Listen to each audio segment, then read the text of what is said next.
is providing stability to the shoulder joint. There are four major factors that determine the stability of shoulder joint. They are 1. Rotator cuff or musculotendinous cuff. 2. Coracoacromial arch. 3. Long head of biceps tendon. 4. Glenoid labrum. Firstly, let us talk about rotator cuff, otherwise known as musculotendinous cuff. These are actually formed by blending together of tendons of sits muscle. They are supraspinatus, infraspinatus, teres minor and subscapularis muscle. These are formed around the joint capsule. Right, and the tone of rotator cuff muscle grasp the head of humerus and pull it medially. It also helps the head of humerus rotating against the glenoid fossa during joint motion. Secondly, we have coracoacromial arch, the secondary socket of glenohumeral joint. And this particular structure, that is coracoacromial arch, protect the joint from above and prevent upward dislocation. The long head of biceps brachii passes above the head of humerus, hence prevent the upward dislocation. And the glenoid labrum provides protection by deepening the shallow glenoid cavity. Movements of the shoulder joint. The shoulder joint has more freedom of mobility than any other joint in the body, and that is because of following two reasons. 1. Laxity of the joint capsule. 2. Articulation between relatively large humeral head and smaller and shallow glenoid cavity. And the glenohumeral joint or our shoulder joint are said to permit four group of movements. They are 1. Flexion and extension. 2. Abduction and adduction. 3. Medial and lateral rotation. 4. Circumduction. Range of motion of various movements should be readily understood. During clinical examination, the knowledge of range of motion of various movements is very important. Flexion, the range of motion is 90 degree. Extension, the range of motion is 45 degree. Abduction, the range of motion is 180 degree. Adduction, it is 45 degree.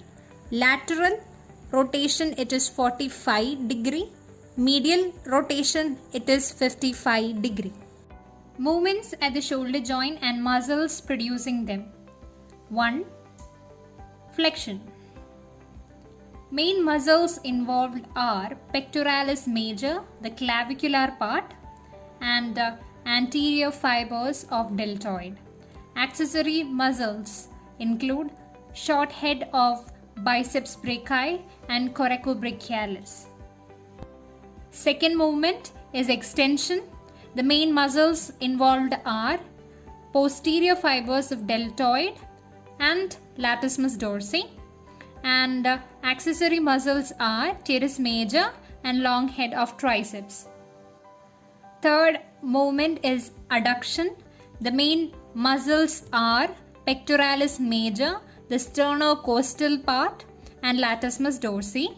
Accessory muscles are teres major, coracobrachialis, short head of biceps and long head of triceps. Fourth movement is abduction. The main muscles are deltoid, middle and lateral fibers, and supraspinatus, and accessory muscles are serratus anterior and upper and lower fibers of trapezius. Medial rotation, the main muscle is subscapularis, and accessory muscles are pectoralis major, latissimus dorsi, and teres major. And finally, we have lateral rotation. The main muscle involved are the posterior fibers of deltoid, and accessory muscles are teres minor and infraspinatus. Finally, we have clinical correlation, which is very important. First of all, let's talk about dislocation of shoulder joint. dislocation of shoulder joint mostly occurs inferiorly. Why? Because the joint is least stable or it is least supported on this aspect. This dislocation is mainly caused by excessive extension and lateral rotation of the humerus. Clinically, it is presented as hollow in rounded contour of the shoulder and prominence of shoulder tip. Secondly, let us talk about frozen shoulder. It is also called adhesive capsulitis. It is characterized by pain and uniform limitation of all movements of the shoulder joint. However, there is no radiological changes in the joint. It occurs due to shrinkage of joint capsule and hence the name adhesive capsulitis.